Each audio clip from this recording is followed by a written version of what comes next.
शादी बहुत ही धूमधाम से हुई। न जाने क्यों देवकी के विदा होने पर मेरा मन विचलित हो रहा है। मैं देवकी को उसके ससुराल तक पहुंचा कर आऊंगा।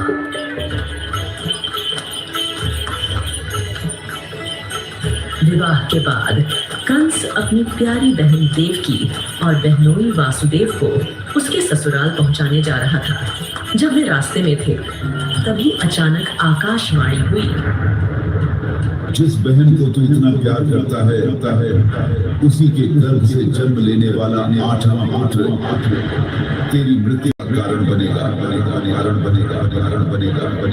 फिर उसने अपने सिपाहियों को मथुरा वापस चलने का आदेश दिया। उसने वासुदेव और देवकी को कारागार में डाल दिया। जैसे ही देवकी की पहली संतान का जन्म होता है, अपने वचन अनुसार वासुदेव अपनी पहली संतान को लेकर कंस के पास आते हैं। कंस ने देवकी से बच्चा छीन लिया और उसके पैरों को पकड़ लिया। फिर उसने उसे जमीन पर पटक दिया, जिससे वह बच्चा उसी क्षण मर गया। इसके बाद कंस ने 7 बच्चों को भी इसी तरह मार डाला। समय बीतता गया। देवकी 8वीं बार गर्भवती हुई। क्या मेरी आने वाली संतान भी मारी जाएगी? हे भगवान विष्णु, कुछ चमत्कार करो प्रभु। उस क्रूर कंस से हमारे पुत्र को बचाओ। श्रावण मास की अष्टमी तिथि थी। मथुरा में एक भयानक तूफान उठा। मूसलाधार बारिश हो रही थी और आकाश काले बादलों से ढका हुआ था। देवकी 8वें बच्चे से गर्भवती थी।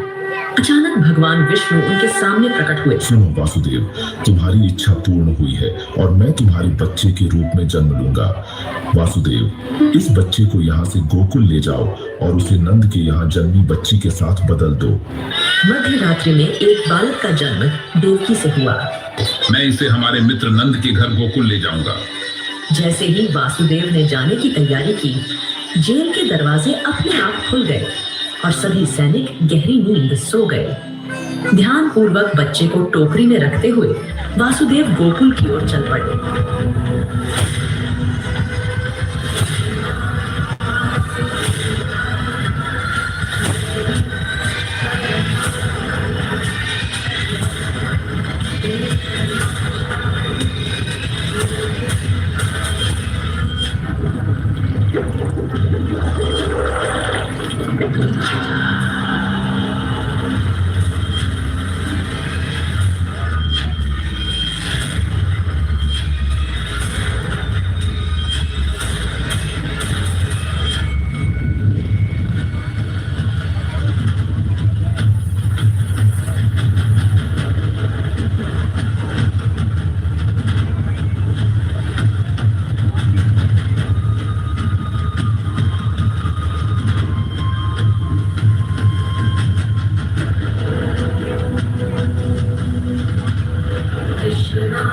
वासुदेवाय हरये परमात्मने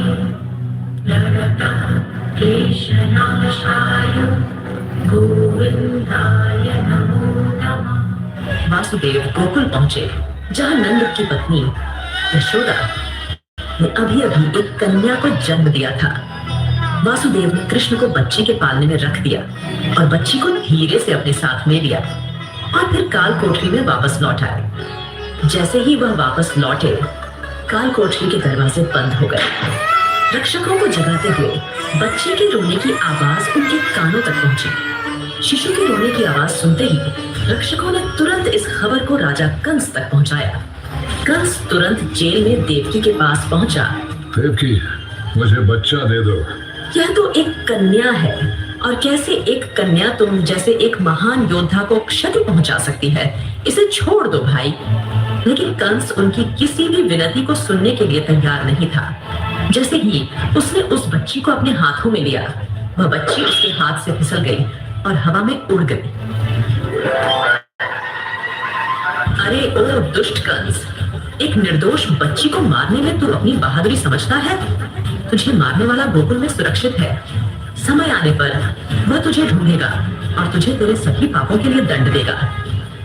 ऐसा कहकर देवी दुर्गा अंतर्ध्यान हो गई। मां दुर्गा के कथन सुनकर कंस भयभीत हो गया। इस तरह